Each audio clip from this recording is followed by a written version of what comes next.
Michael Mann here, joining you again from Chick-fil-A in Athens, Georgia. Chick-fil-A Barnett Shoals specifically with Shane Todd, and then I'm here with Will Hong today. Will, why don't you go ahead and introduce yourself? My name's Will. Currently, I'm in Roswell, Georgia, but I'm working for an all-remote company called Chili Piper. I had a degree in finance, but I actually am in sales now. So my title is Sales Development Representative. I'm researching companies and trying to see who would be a good fit for our product. What are some of the things that you've been learning in that? Obviously, it sounds like a role that's challenging. Honestly, the biggest thing I've learned so far is to really embrace feeling uncomfortable and stretching myself. Oftentimes we can avoid discomfort and go for the easiest thing, but I read a book recently called The Obstacle is the Way.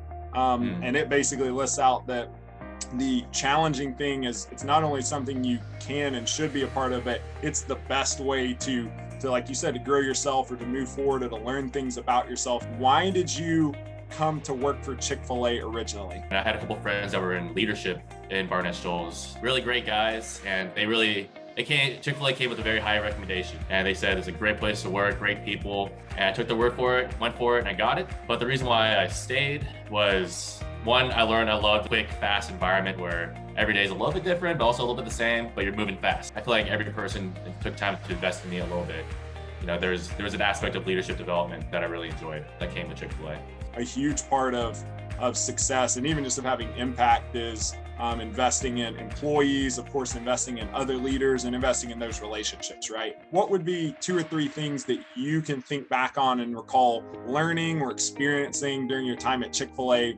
Chick-fil-A I think is really, really great for building character. You know, it's especially if you're working those morning shifts or closing, it's diligence. You have to have a lot of character to actually see through tasks that the average person wouldn't want to see through, because it can be tough at times, you know, but when you're truly great at your job, you learn to build that up within yourself to get it done. The hardest thing I think about being professional is showing up every single day to be your best. And Chick-fil-A really taught me that, because, you know, the expectation is set from the very start. Like, if you're working here at Chick-fil-A, you guys take pride in the work that you do, and you're going to show up with a smile. You're going to treat the customers to the best of your ability, and you're always going to say my pleasure. I really learned during my time at Chick-fil-A that efficiency is so important. All the little things that you do add up throughout the day. In your career, it's not necessarily how hard you work, where you end up going. It's how efficient are you, how smart are you at what you do, combined with your hard work is what's going to propel you in your career.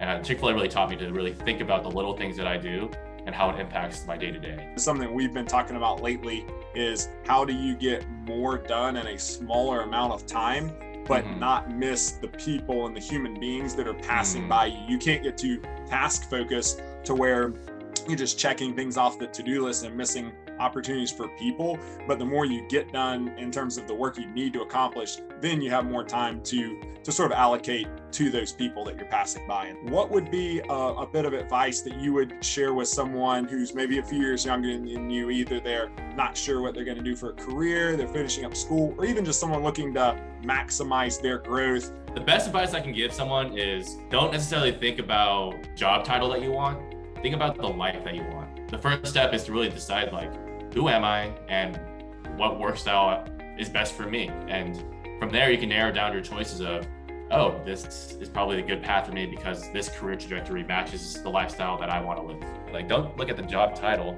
Like, look at who's going to invest in you, who's going to help you become the best version of yourself, right? And, you know, from my time at Chick-fil-A, Chick-fil-A really helped me do that. The thing that I've learned is you have to really own your own development, whether it's professional or personal. No one is going to be able to make you or force you or turn you into the end product that you want to be, right?